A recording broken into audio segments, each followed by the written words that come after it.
Thank you very much, Chairman, Director, dignitaries, recipients of degrees, and I guess 500 of you who have got your degrees today, your parents, friends, professors. I must say it's a little scary to come to IIT Kanpur.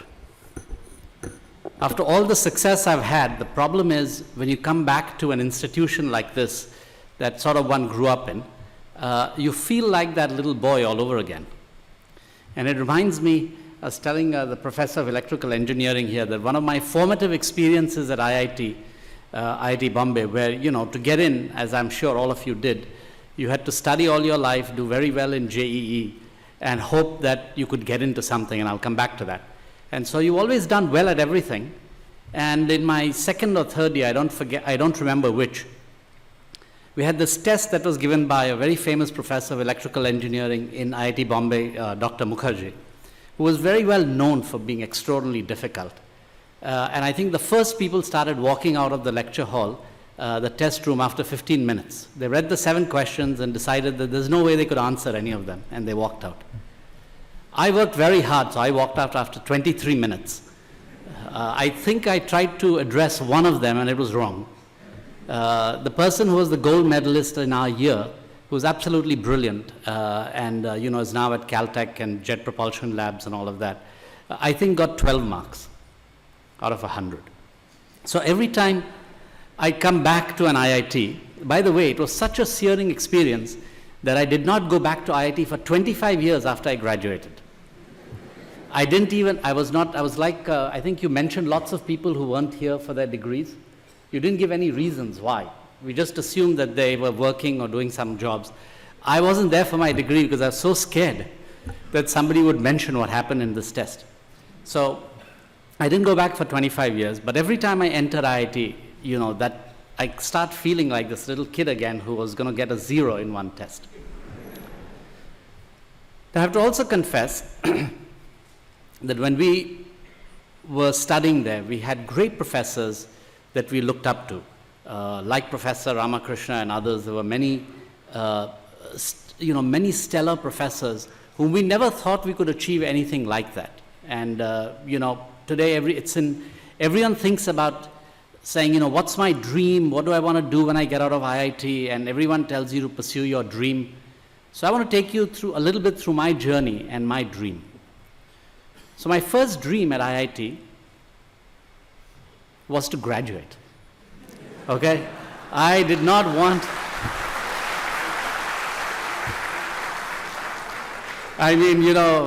first of all, we didn't have the dot-com boom, and so there weren't people making lots of money. But I didn't want anything. I said, who cares what happens after that? Let me just get out of this place alive, and I'll be very happy. So my advice to you, one of my advice to you is, don't stop at your first dream. Okay. If I had stopped at my first dream, I would have graduated and said, okay, it's done, I'm sitting at home. I achieved it. My second dream was, at that time when I graduated in 77, which most of you don't remember, right? Anyone in the graduating class was born before 77? No, right? Oh, there is one. You must be a PhD student. Okay, well, that's fine. But most of you don't remember, except for certain professors. I think many of the professors here also may not have been born then. It was a very difficult time. The economy was growing at 2% a year. Jobs were not available. And, around 77, it was also a downturn in the global economy. And so my second dream was I should get a job. Just any job. I don't care what. I should just get a job.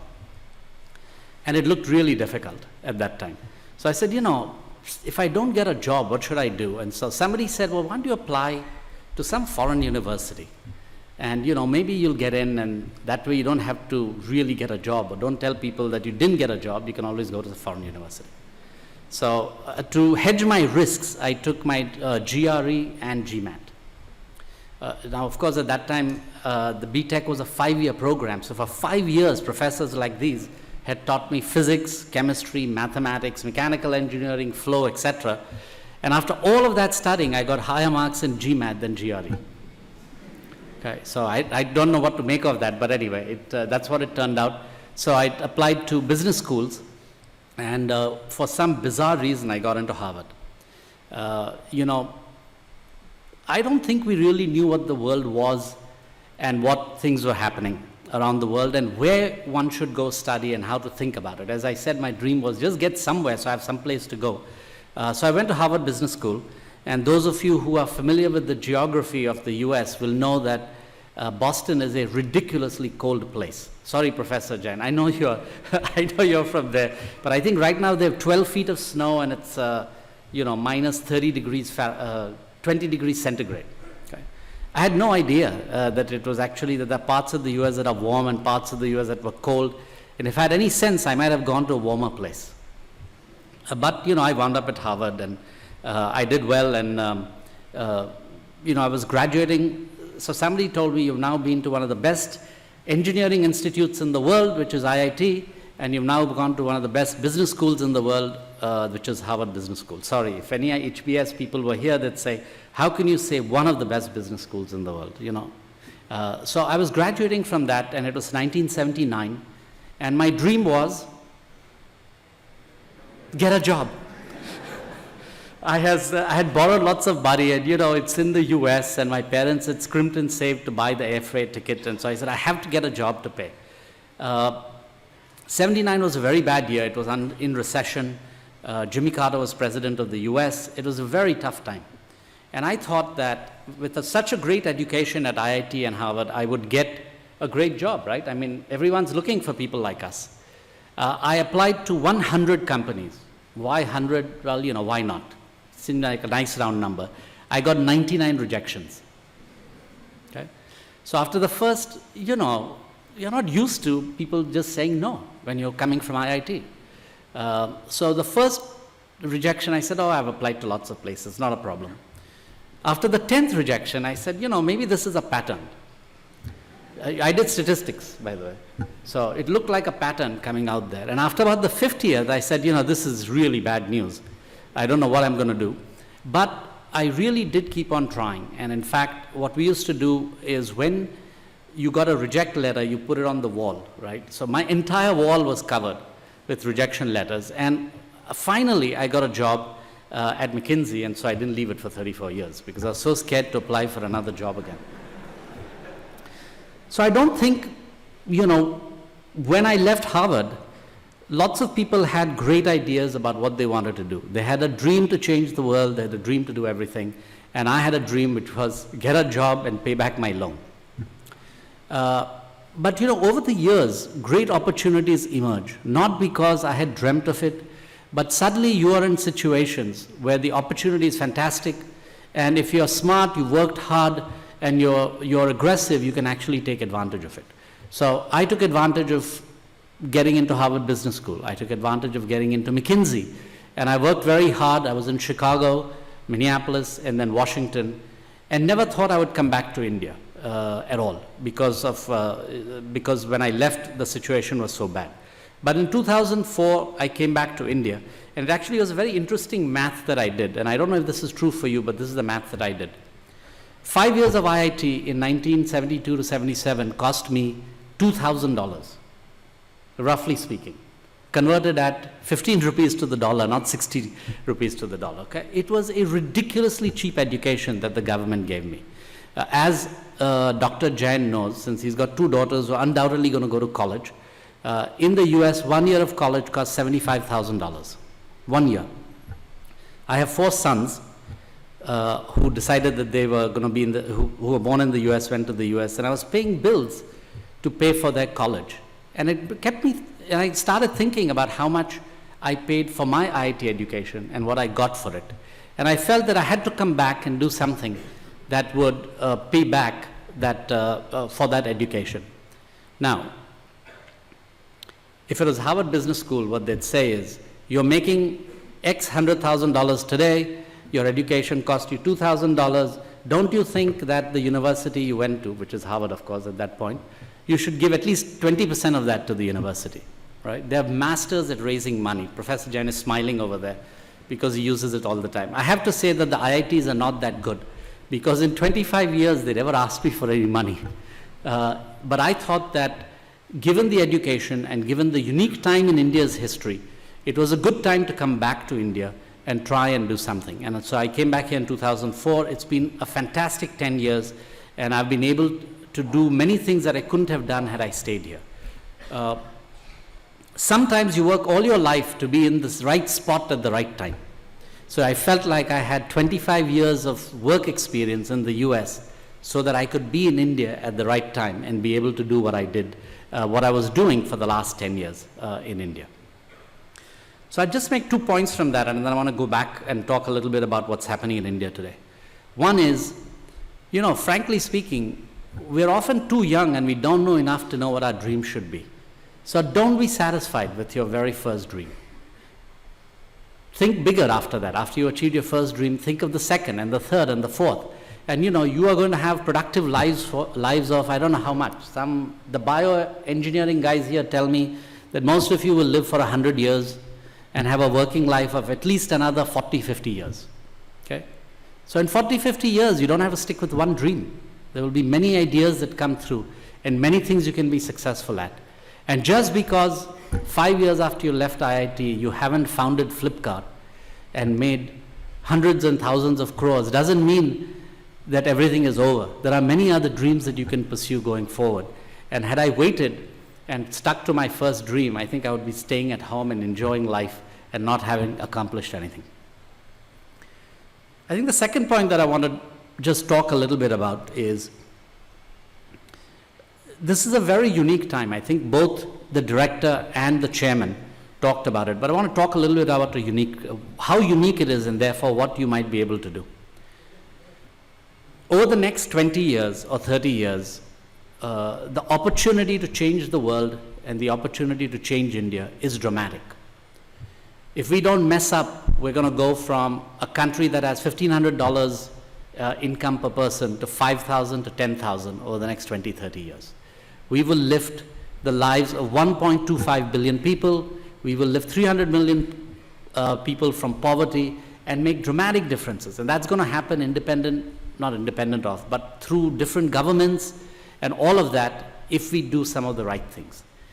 Each of you has the ability to shape that. The same thing's happening in the world. I mean, you've seen that since you're at Institute of Technology, you've seen how much the technology changes things over the next 10, 20, 30 years. And the pace of change is going to continue, and therefore you have a chance to do something. If you were graduating from a third-rate institution, I would say get a good job and live a reasonable life, etc. But you're graduating from the best place, one of the best places in the world. You have a God-given talent that if you sit on that talent and don't do anything, I think that's a real waste of the money that all of us have invested in you as taxpayers and your parents have invested in you. If you didn't have the talent, it would be okay. But the fact that you have graduated from one of the leading institutions in the world says that you have unbelievable talent. With that talent, you can change the world. Not just a small piece of the world, but you can change the world. It's very interesting. I spend a lot of time in Silicon Valley. In Silicon Valley during the last dot-com boom and now, everyone gets up in the morning and says, I'm going to change the world. 90% of them won't succeed, but everyone thinks that they can change the world. And 10 of them will actually change the world. Now, do you want to be part of the 10 that changes the world, or do you want to just be the beneficiary of what everyone else has done? You have the capability to do it, and I think it would be an incredible waste to not take advantage of this great opportunity that is sitting right in front of you over the next 20, 30 years. You don't have to do it in the next few years, but over the next 20, 30 years, this opportunity will be there, and it will give you a chance to do something tremendous. It took me 25 years of learning after graduating from IIT and others to come back here to try and make a difference.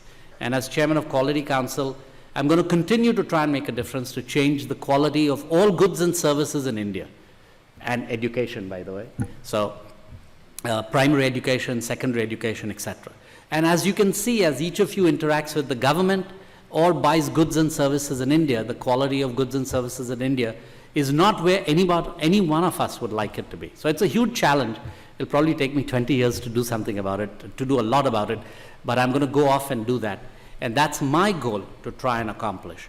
Partly because of Now, by the time I finish doing that, by the way, I think I will have paid back those $2,000 at a compound annual rate of 100%, I hope, so that I will have paid back my dues just for the education.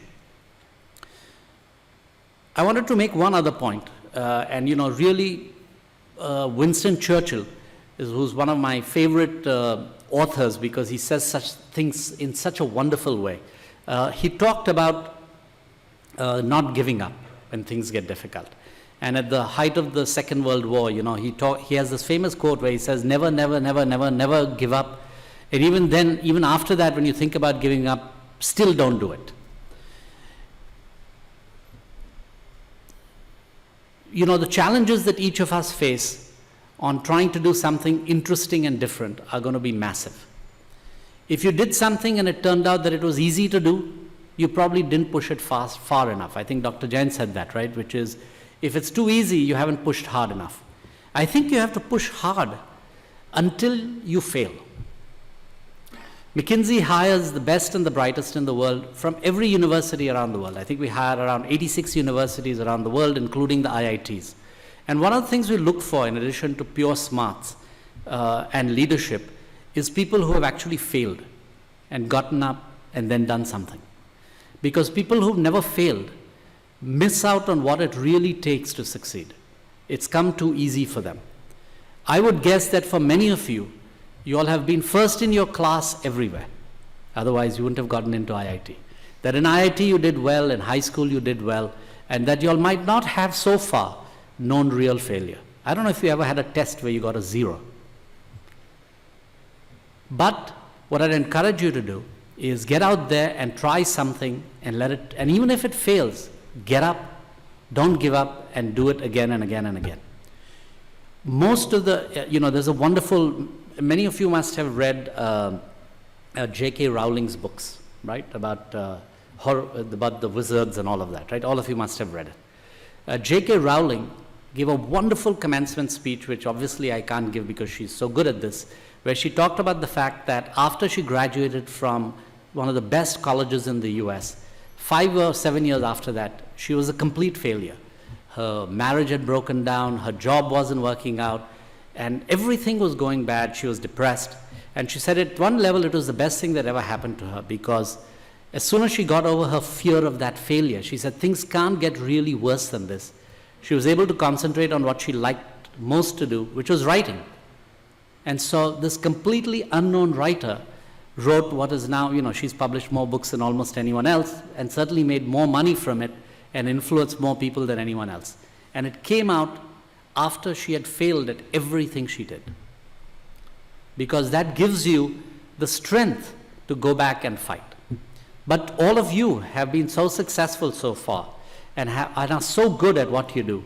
I'd encourage you to try something and push it until you fail.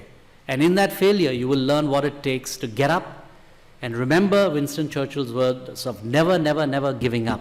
And then get up, go out there and make a huge difference. I don't know what I would have been if I'd not got a 0 in that test. I hope I don't. By the way, the other thing that I did after that as a side is, after I graduated from Harvard, I couldn't escape that since I'd gotten in. I said, I will never, never, never again take a test. And for 35 years, I have not sat for any test except for driving license. So that I had to do. But, on everything else, I got up and tried hard to make a difference. So I'd like to end by saying, if I could come here today, back in IIT, scared out of my mind, remembering my failure, and make it work and stand up in front of you and give this speech and conquer my failure. And if I could spend 35 years to learn enough to be able to help the country and to be able to help my companies and my friends, I hope that that serves as a lesson for all of you as you're starting out, that you can accomplish an enormous amount given the talent you have and given the conditions that are out there in the world today. You can make a huge difference. So I hope that 10, 20, 30 years from now, I hear a lot about the IIT batch from IIT Kanpur who graduated at the 47th convention and how they changed the world. Thank you.